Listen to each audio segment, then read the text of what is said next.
Approval decisions in financial apps can change from one application to the next because approval depends on the information available at the time of review.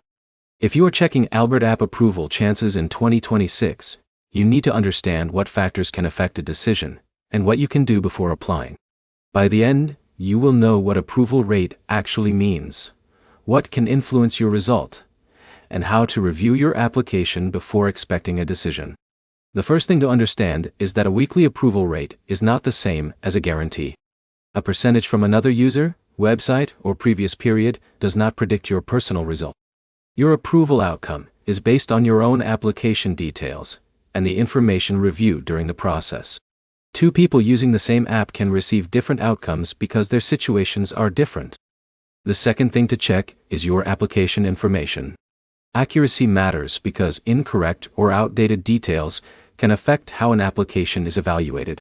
Before submitting any request, review the information you provide and make sure it matches your current situation. Small mistakes can create confusion during a review. Another area to consider is your recent financial activity. Changes in your circumstances can affect whether a financial service continues to match your needs. If you have used Albert before, compare your current experience with your previous one. A repeat user should look at whether the app still fits their situation instead of assuming the result will be the same every time. The third point is timing. Approval experiences can vary because reviews depend on the information available and the process being used at that moment. Instead of focusing only on a weekly approval number, focus on the steps you can control. Keep your information accurate, understand the requirements, and check the current terms before making a decision. When people search for an approval rate, they usually want one simple answer. The reality is that approval is personal, and a general rate cannot replace checking your own eligibility and application details. The main points are clear.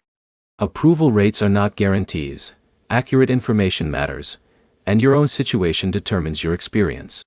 Your next step is to review your application details and confirm that everything is current before applying. If this guide helped, like the video and subscribe for more practical app reviews.